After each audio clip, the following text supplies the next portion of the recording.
What would Harry Potter be without Hogwarts? What would Sherlock Holmes even be without 221B Baker Street?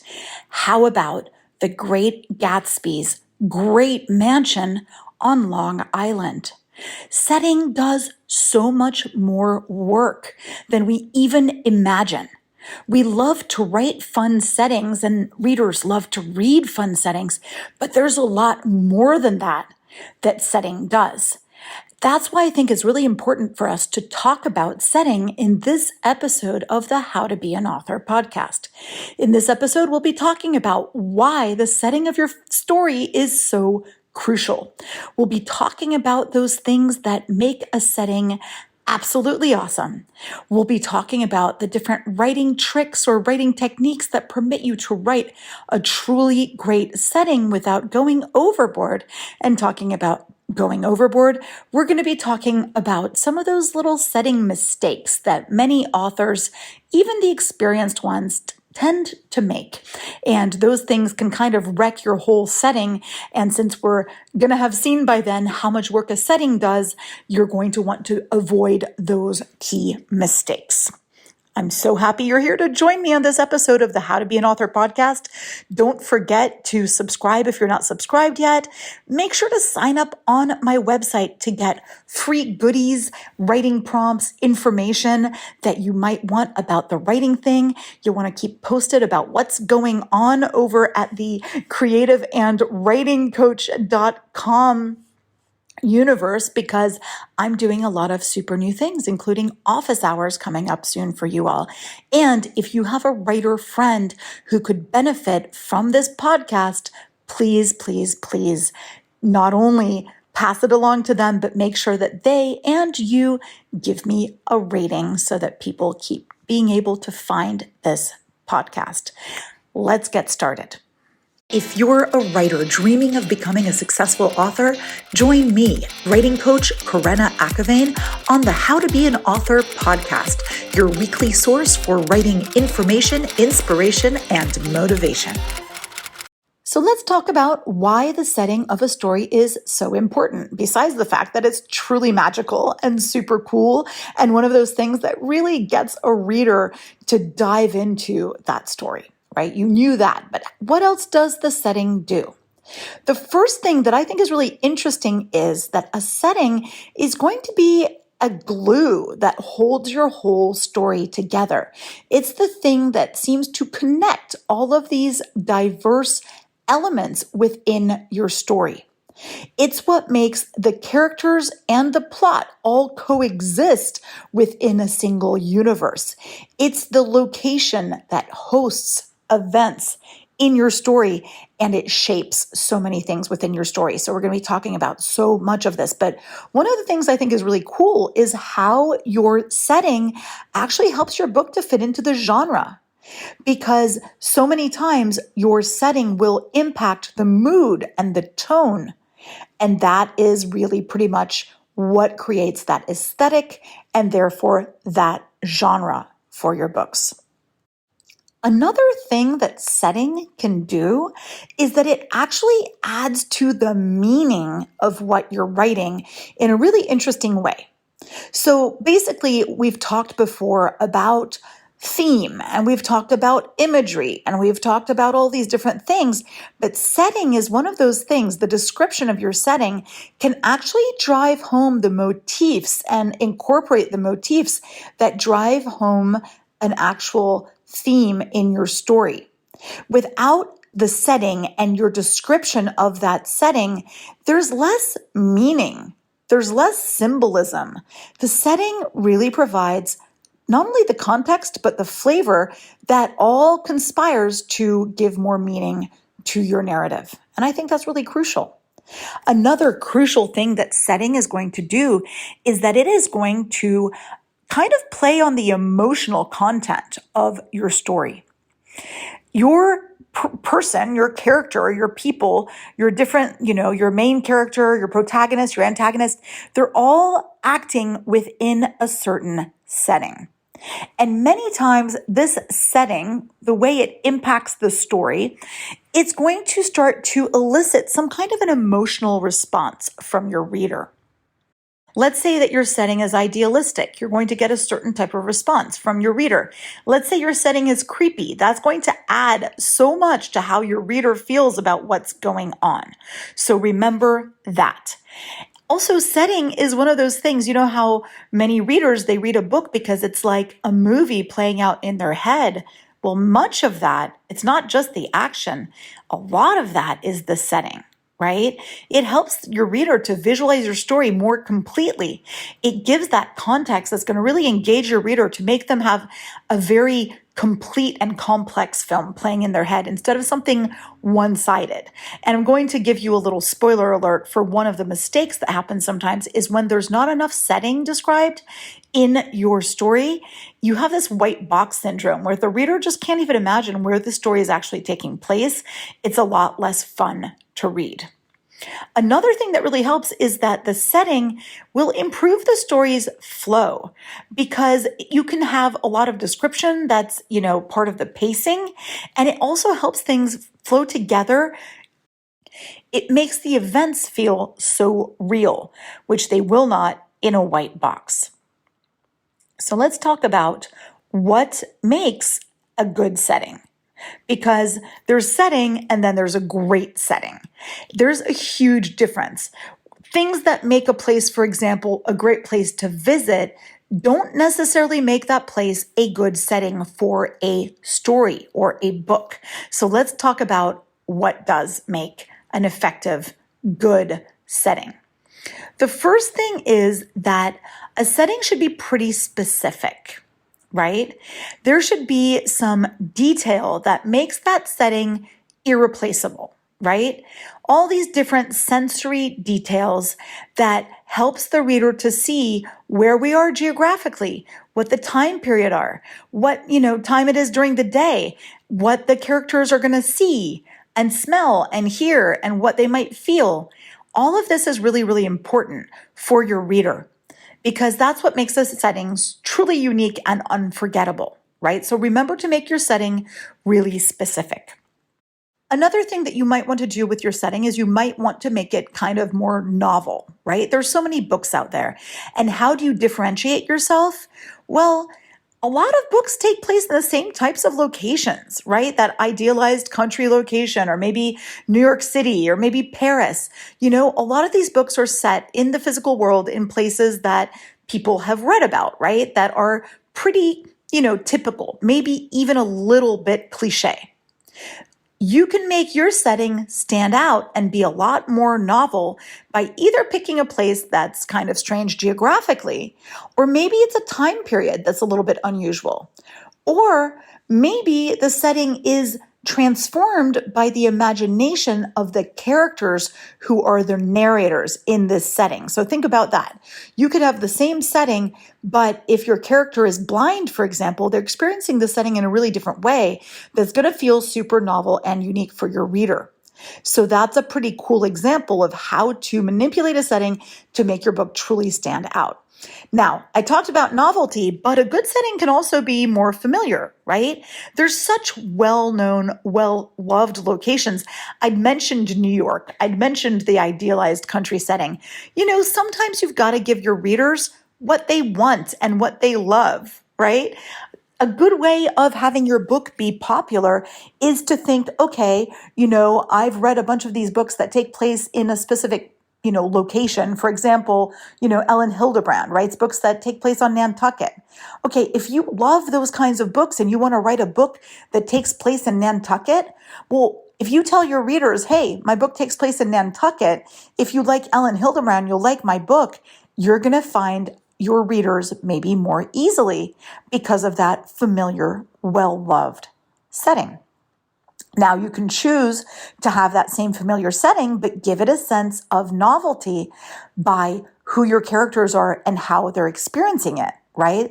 So if you're writing about Nantucket, but now you're writing about it not from the point of view of the wealthy people who are in Nantucket for vacation, but rather from the point of view of the people who are service professionals, for example, on Nantucket, well, all of a sudden you have a very different story. So that can be really, really important. But I think that it is so important to think about how the setting of the story provides the reader with context, and also how it helps to develop the plot, the mood, and the characters.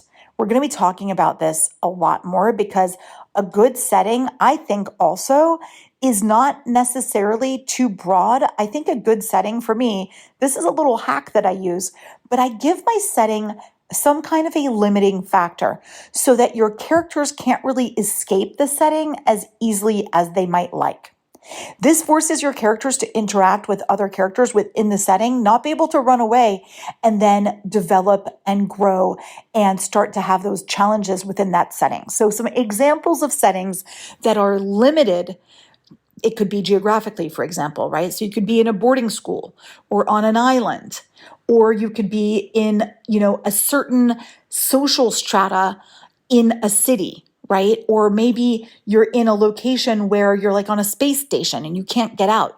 All of those are great examples of settings that are limited, but think of how some settings aren't technically limited, but the characters experience it that way, right? I talked about the social level. Some people live in an area and they're all part of a country club, so they feel like they can't get out. They feel like they can't really interact with anyone who's not in this country club.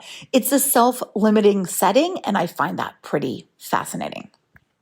Now, when we're describing a setting, I think it's really important to put in those sensory details that are going to make your setting come to life.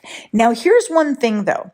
A lot of my writers, when they're first starting out, they write these beautiful settings using every single detail. And you hear people telling you, use all five senses. But some characters don't experience all five senses as fully.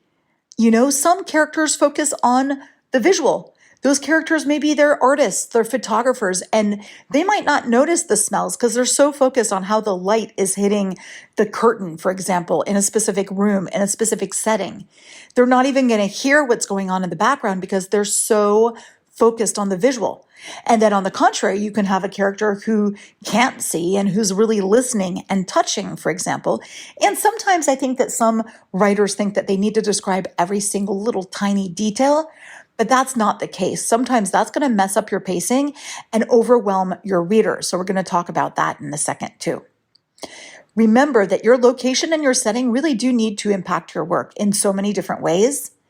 Remember also that when you're writing about your characters traveling from one location to another, you need to figure out how to logically do that, and you need to figure out how much of this you actually want to write about, how much your reader actually needs to know about that. And another thing that's pretty interesting is that if you're going to be writing about a setting and you're kind of stuck on, your plot and everything else, really explore a setting that's similar in real life and start to see how the setting can start to impact what happens within it. That's going to help to bump you out of that writer's block. Okay, so your story setting should definitely be aligned with your plot, right? It needs to make sense. It needs to be a setting that is specifically tailored. Here's the thing. In real life, we don't always choose where we end up, right? We might live in a town that we don't really like, but life brought us there, right? Maybe we came back to take care of an aging parent and we're frustrated. It's not where we want to be. It's not where we feel that our life is really going to start to happen. But there is life happening, right? So look at your story. Look at how your setting is going to be crucial for your plot. At least in your story, you have the choice to transform your setting so that it's ideal for what you're trying to say, right? So if you're trying to write, for example, a romance, your setting's going to be one thing. Think about, you're going to write a setting where there are many opportunities to meet someone who's going to be a romantic attraction for your character. Or there are many places for your characters to get away from it all and have these romantic moments. Or maybe there are places that are dangerous. So one character is going to be saving the other, right? If you're writing a murder mystery, think, okay, where can the killer hide? Where are the victims going to be? Where are the people who are going to be solving my crime going to be?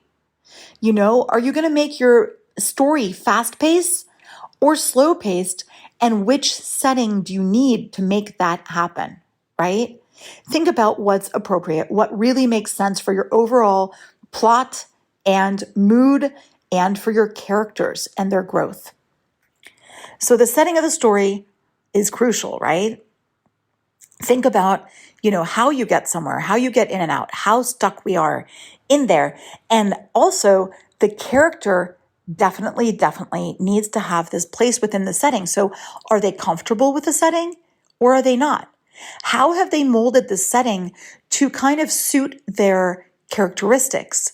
If they're in a setting that doesn't really suit them, is there a place that they can go within your setting to kind of get away from it all, or to feel like their setting is a little bit within their control, or like they can recapture some good memories of being somewhere else? There's so many things that you can do to show how your character forms, interacts with, and identifies and interprets your setting. I think that's really important. A lot of you love this whole idea of world building so much. And this is something where I always feel sad as a writing coach. So many authors are so obsessed with world building. They're so pleased about it. They love it so much that they spend years on it. I am not exaggerating. Here's the thing. World build as long as you want if it makes you happy, but not if you're getting frustrated and going, when do I finish world building and start writing? At some point, you need to start writing, maybe, unless you're just a world builder. But the main purpose of world building, in my opinion, is to ground your story in a location. So the story is primary, right? Is to create texture and build logic for your story, but not so that your location is taking over. And remember, you could have 20 books set in the same exact location, but the setting would feel so very different every time because of your character. And in fact, you could have your character a year before, a year after, and that setting could feel completely different because of things that have changed, both outside of your character and inside of your character. But let's say that you're world building, and let's quickly think of some of the things that you might want to consider within your world building. First of all, let's think about, the population within your setting. That's kind of important because a setting, either it's very populated or not, right? So those are two different things. Is it a little bit desolate? Is it a little bit isolated? Or is it populated densely? What kind of nationalities or cultures are represented? What kind of religions are there? Then think about, what kind of weather is there? What kind of geographical features? What's the climate like? How does it affect people who live there? What are the resources? Are they plentiful or are they scarce? What's the history? How has this area changed? How do people interact there, right? Remember that you can use seasons and weather for mood or also as an obstacle, right? Think about how your world sounds, smells, feels. Look at your setting and how it can create these total obstacles and how your setting can literally be an antagonistic force. This way, your setting can absolutely build suspense. That's kind of cool. So remember to make each location really detailed and alive. And think about if your story is spanning multiple times, like months, years, decades, think about how that setting is going to change. That's really important, right? Like, what about businesses that open and close? What about families that move in and out?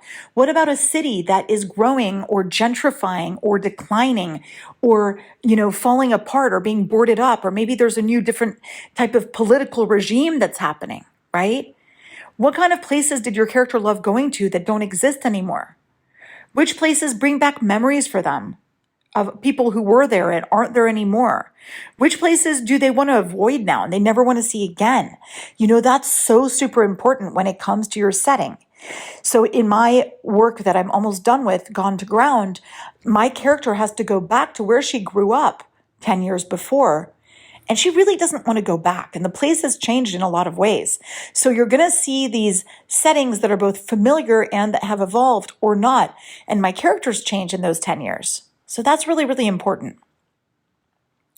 I think that many times, when you're watching a movie and you've got a setting, think about, okay, not only the visuals, but think about the sound, because in a movie, you've got this mood music. I think that's really fun. Can you do something that's like mood music through your writing, right? To immerse the reader into a scene. Is there like music in the background, for example? Or is there bird song? Or is there the sound of a train or a barking dog? All of these things are really going to make that setting be so very realistic. I think it's just fun when you're writing a setting, just really brainstorm, right? And think about not only what are all the details about the setting, and then start to narrow down what are the details that are important. How can I bring this setting into my scene even better? How can I make my setting impact the story that much more? And how can I make my setting change over time in my story? What changes also if I change settings? How does that impact what's happening? I think that's really important. There are these moments, these like super crucial moments in your setting where something happens that's going to change how your setting feels for your characters. And I think that's really, really major. So many of you also write about settings that exist, right? And you feel like you have to research the heck out of it because you're writing about a town that's well known. I'm writing about Paris, so I have to know every single restaurant and every single street name. No, you don't though, right? How do you make that setting work for you and not the other way around? And how does your character experience it? That's that much more important. And also think about, like, even if you've been someplace a million times, what if your character's not been there a million times? How do they feel when they see it for the first time or when they're experiencing this setting? That's the thing with settings. It's hard to do things wrong, or maybe it's not. There are a lot of things about settings that feel obvious, but then there are a lot of mistakes that writers make when they're writing settings. So let's talk about those for a moment. So let's talk setting mistakes briefly. And I'm going to have in my upcoming course, by the way, a whole section on settings. So if this is going a bit too fast for you and you're like, oh, I wish I had some kind of a worksheet so I could do all these wonderful setting details and so I would know what not to forget and I would know what to think about, worry not, because that's going to be part of the course that's coming out very, very soon. And also, if you get your membership that comes with your course, you get office hours where you get to ask me whether I think your setting is working out and if there's anything that you can do or anything that you should take out. So that's going to be super fun for you. So let's talk setting mistakes. The first one, I mentioned this white box syndrome. This is what happens when your setting doesn't feel fleshed out enough. And also when you forget to scene set with every new scene. That's really important. Too many times your characters are moving or we're starting a new little scene, which, each scene is like a little mini story. Don't forget that. So you need to set that. You need to make sure that your setting is well expressed, especially talking about the things that are impacting what is going on. So let's say that your characters are sitting there and they're having an argument. You don't need to talk about absolutely everything in the room, but maybe there's that one painting of the character's grandmother, and the character knows his grandmother wouldn't have approved of him having an argument with this person. And so he keeps staring at his grandmother's eyes in the painting, for example. Or you've got two people and they're breaking up and one of the characters is sitting on the love seat they used to sit on and like picking at this thread that, is kind of unraveling, just like their life is unraveling. Think about the symbolic details, right? So avoid that white box syndrome because there's so much you can do. And remember how I talked about how you limit your setting? How it's good to put your characters in a closed setting, like a closed room, for example, can be fascinating, or an escape room or a boarding school. That's major. Like, look at your setting and tell yourself, is it too easy for my characters to float in and out of this setting with no repercussions? I think is really important. So whether it's your character just wants to be there or they're forced to be there, or it's just, kind of an obligation that they're there for some reason or another, I think is really good for character growth to have your characters be in one place for at least a moment. Here's another mistake. We were talking about using those five senses, and I said sometimes, using all five senses, maybe that's a lot. Definitely explore all the senses as much as possible, but some senses may be more appropriate to your story than others. But a problem is focusing only on the sensory details when you could be focusing as well on emotional details. That's the crucial thing about the setting, right? It's going to impact your characters. And how does it impact them? It impacts them emotionally, either by making them feel a certain way or making them remember a certain thing that happened in that setting that made them feel a certain way. It's the character's emotions that are going to give your reader that emotion as well, right? Never forget. That's a mistake, to forget that your setting impacts your story. Never forget that, because if it doesn't impact your story, Why are you mentioning it? It won't be magical. You can have the most magical setting in the world, but if it is not impacting your story, that setting is wasted on your reader. So that's the crux of what I wanted to say today. There are going to be some bonus podcast episodes starting a couple weeks from now. Once you're a member of my little tribe of writers, you're going to have extra podcast episodes that are going to dig much more deeply into each of my themes every week and that are going to give you those worksheets as well. Every week, along with the podcast, you're going to be receiving a worksheet. So that's going to be so much fun. In addition to the course, or if you can't afford to, pay for the course up front, having this monthly membership is going to be so motivating for you. And I look forward to starting to provide you with those first bonus episodes and bonus worksheets very, very soon. So don't forget to sign up. Don't forget to let all your writer friends know about what we're doing over here at the How to Be an Author podcast. And don't forget to reach out to me. I always want to know what you're up to, what you're doing. Just drop me an email and say hi. I promise I will answer. I always do. I love to talk to new authors, old authors, people thinking about being a writer, all of that. It's what I do as a creative and writing coach. So thank you so much for joining me, and I look forward to being with you next week on the How to Be an Author podcast. If you have any pressing writing-related questions or would like to be featured on the How to Be an Author podcast, please feel free to reach out on my website, creativeandwritingcoach.com.